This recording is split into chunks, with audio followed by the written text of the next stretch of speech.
गौरी पुत्र गणेश भगवान की जय। श्री लक्ष्मी नारायण भगवान की जय। श्री उमापति शंकर भगवान की जय। अन्नपूर्णा माता की जय। प्रिय भक्तजनों, आज हम इस वीडियो में माता अन्नपूर्णा की व्रत कथा सुनेंगे। तो आप सभी भक्तजन बड़ी ही श्रद्धा, ध्यान पूर्वक और प्रसन्नचित्त मन से माता अन्नपूर्णा की व्रत कथा को सुनिए। तो सभी प्रेम से बोलिए, माता अन्नपूर्णा की जय, सर्व देवी देवता की जय।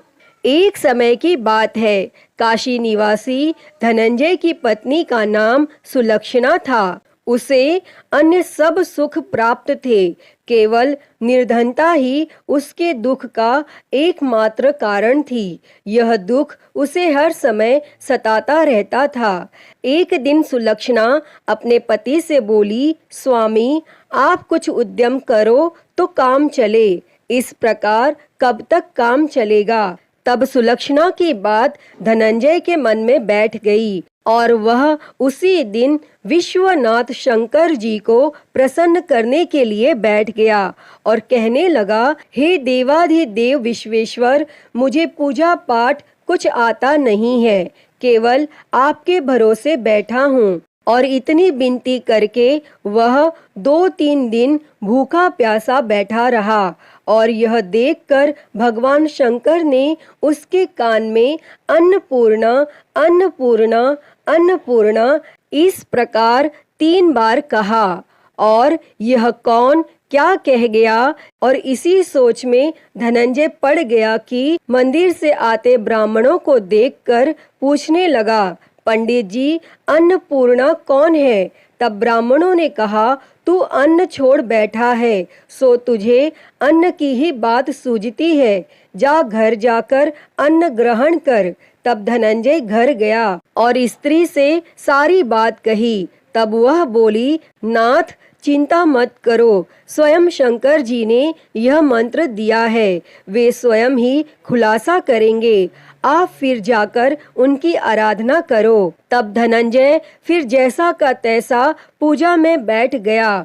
रात्रि में शंकर जी ने आज्ञा दी और कहा, तू पूर्व दिशा में चला जा। और वह अन्नपूर्णा का नाम जपता जाता और रास्ते में फल खाता, झरनों का पानी पीता जाता। और इस प्रकार वह कितने ही दिनों तक चलता गया और वहां से उसे चांदी सी चमकती वन की शोभा देखने में आई, सुंदर सरोवर देखने में आया। उसके किनारे कितनी ही अप्सराएं झुंड बनाए बैठी थी, एक कथा सुनती और सब मिलकर माँ अन्नपूर्णा इस प्रकार बार बार कहती थी। और यह अगहन मास की उजेली रात्रि थी और आज से ही व्रत का आरंभ था। और जिस शब्द की खोज करने वह निकला था, वह उसे वहां सुनने को मिला। तब धनंजय ने उनके पास जाकर पूछा, हे देवियों, आप यह क्या करती हो? तब उन सब ने कहा, हम सब माँ अन्नपूर्णा का व्रत करती हैं। तब धनंजय ने पूछा, व्रत पूजा करने से क्या होता है? यह किसी ने किया भी है? इसे कब किया जाए? कैसा व्रत है ये और कैसी विधि है? मुझे भी विस्तार से बतलाओ। तब वे कहने लगी, इस व्रत को सब कोई कर सकते हैं। 21 दिन तक के लिए 21 गांठ का सूत लेना चाहिए। 21 दिन यदि न बने तो एक दिन उपवास करें। यह भी न बने तो केवल कथा सुनकर प्रसाद लें, निराहार रहकर कथा कहें। और कथा सुनने वाला कोई न मिले तो पीपल के पत्तों को रख, सुपारी या घृत कुमारी वृक्ष को सामने कर, दीपक को साक्षी कर, सूर्य, गाय, तुलसी या महादेव को बिना कथा सुनाए मुख में दाना न डाले। यदि भूल से कुछ पड़ जाए तो एक दिवस फिर उपवास करें और व्रत के दिन क्रोध न करें और झूठ न बोलें। तब धनंजय बोला, इस व्रत के करने से क्या होगा? तब वे कहने लगीं, इसके करने से अंधों को नेत्र मिले, लूलों को हाथ मिले, निर्धन के घर धन आए, बांझी को संतान मिले, मूर्ख को विद्या आए, और जो जिस कामना से व्रत करें माँ उसकी इच्छा पूरी करती हैं। तब धनंजय कहने लगा, बहनों, मेरे पास भी धन नहीं है, विद्या नहीं है, कुछ भी तो नहीं है, मैं तो दुखिया ब्राह्मण हूँ, मुझे इस व्रत का सूत दोगी? तब वे कहने लगी, हाँ भाई, तेरा कल्याण हो, हम तुम्हें अवश्य देंगे, ले इस व्रत का मंगल सूत्र ले। तब धनंजय ने व्रत किया और व्रत पूरा हुआ। तभी सरोवर में से 21 खंड की स्वर्ण सीढ़ी हीरा मोती जड़ी हुई प्रकट हुई। तब धनंजय जय अन्नपूर्णा कहता जाता था और इस प्रकार कितनी ही सीढ़ियां उतर गया तो क्या देखता है कि करोड़ों सूर्य से प्रकाशमान माता अन्नपूर्णा का मंदिर है। उसके सामने स्वर्ण सिंहासन पर माता अन्नपूर्णा विराजमान है। सामने भिक्षा हेतु शंकर भगवान खड़े हैं। देवांगनाएं चंवर डुलाती हैं, कितनी ही हथियार बांधे पहरा देती हैं।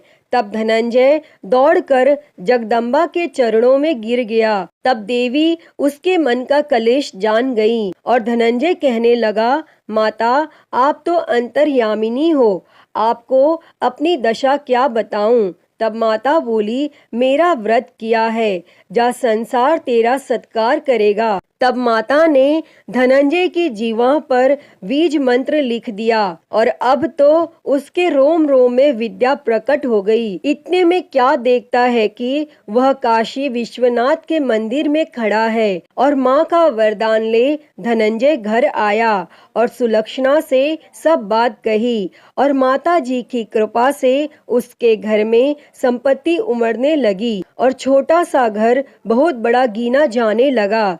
जैसे शहद के छत्ते में मक्खियां जमा होती हैं और उसी प्रकार अनेक सगे संबंधी आकर उसकी बड़ाई करने लगे और कहने लगे, इतना धन और इतना बड़ा घर, लेकिन सुंदर संतान नहीं तो इस कमाई का कौन भोग करेगा? क्योंकि सुलक्षणा से संतान नहीं है, इसीलिए तुम दूसरा विवाह करो। तब अनिच्छा होते हुए भी धनंजय को दूसरा विवाह करना पड़ा और सती सुलक्षणा को सौत का दुख उठाना पड़ा। इस प्रकार दिन बीतते गए। फिर अघन मास आया। तब नए बंधन से बंधे पति से सुलक्षणा ने कहलाया कि हम व्रत के प्रभाव से सुखी हुए हैं, इस कारण यह व्रत छोड़ना नहीं चाहिए और यह माता जी का प्रताप है जो हम इतने संपन्न और सुखी हैं। और तब सुलक्षणा की बात सुन धनंजय उसके यहाँ आया और व्रत में बैठ गया।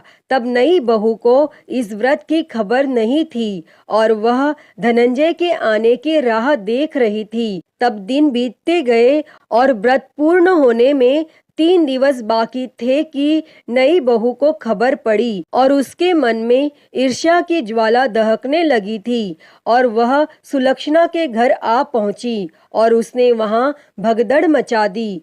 तब वह धनंजय को अपने साथ ले गई। तब नए घर में धनंजय को थोड़ी देर के लिए निद्रा ने आ दबाया और इसी समय नई बहू ने उसके व्रत का सूत तोड़कर आग में फेंक दिया। अब तो माता जी का कोप जाग गया और घर में अकस्मात आग लग गई, सब कुछ जलकर खाक हो गया। तब सुलक्षणा जान गई और पति को फिर अपने घर ले आई। तब नई बहू रूठ कर पिता के घर जा बैठी और पति को परमेश्वर मानने वाली सुलक्षणा बोली, हे नाथ, घबराना नहीं, माता जी की कृपा अलौकिक है। पुत्र कुपुत्र हो जाता है पर माता कुमाता नहीं होती। अब आप श्रद्धा और भक्ति से आराधना शुरू करो, वे जरूर हमारा कल्याण करेंगी। तब धनंजय फिर माता के पीछे पड़ गया। फिर वहीं सरोवर पर सीढ़ी प्रकट हुई और उसमें माँ अन्नपूर्णा कहकर वह उतर गया और वहां जा माता जी के चरणों में रुदन करने लगा। तब माता प्रसन्न हो बोली, यह मेरी स्वर्ण की मूर्ति ले, उसकी पूजा करना, तू फिर सुखी हो जाएगा। जा, तुझे मेरा आशीर्वाद है। तेरी स्त्री सुलक्षणा ने श्रद्धा से मेरा व्रत किया है, उसे मैंने पुत्र दिया है। तब धनंजय ने आंखें खोली तो खुद को काशी विश्वनाथ के मंदिर में खड़ा पाया और वहां से फिर उसी प्रकार घर को आया। और इधर सुलक्षणा के दिन चढ़े और महीने पूरे होते ही पुत्र का जन्म हुआ और गांव में आश्चर्य की लहर दौड़ गई। और इस प्रकार उसी गांव के निसंतान सेठ के यहाँ पुत्र होने पर उसने माता अन्नपूर्णा का मंदिर बनवा दिया और उसमें माताजी धूमधाम से पधारी, यज्ञ किया और धनंजय को मंदिर के आचार्य का पद दे दिया। जीविका के लिए मंदिर की दक्षिणा और रहने के लिए बड़ा सुंदर सा भवन दिया। तब धनंजय स्त्री और पुत्र सहित वहां रहने लगा और माताजी के चढ़ावे में भरपूर आमदनी होने लगी। और उधर नई बहू के पिता के घर डाका पड़ा, सब लूट गया। वे भीख मांगकर पेट भरने लगे। और जब सुलक्षणा ने यह सुना तो उन्हें बुलावा भेजा और उन्हें अलग घर में रख लिया और उनके अन्न और वस्त्र का प्रबंध कर दिया। तब धनंजय, सुलक्षणा और उसका पुत्र माताजी की कृपा से आनंद से रहने लगे। अतः ही माता अन्नपूर्णा, जैसे आपने धनंजय और सुलक्षणा के भंडार भरे, वैसे ही इस कथा को कहते, सुनते और हुंकारा भरते सबके भंडार भरना। सभी के जीवन से गरीबी दूर कर उनके जीवन में धन संपत्ति और सुख समृद्धि देना। तो सभी प्रेम से बोलिए, माता अन्नपूर्णा की जय। प्रिय भक्तजनों, तो मैं उम्मीद करती हूँ कि आपको आज की यह कथा पसंद आई होगी और अगर वीडियो अच्छी लगी हो तो इसे लाइक करें, ज़्यादा से ज़्यादा शेयर करें और कमेंट बॉक्स में माँ अन्नपूर्णा की जय लिखना ना भूलें। और हरिहर भक्ति चैनल को सब्सक्राइब कर नोटिफिकेशन बेल को ज़रूर ऑन कर लें। हर हर महादेव। धन्यवाद।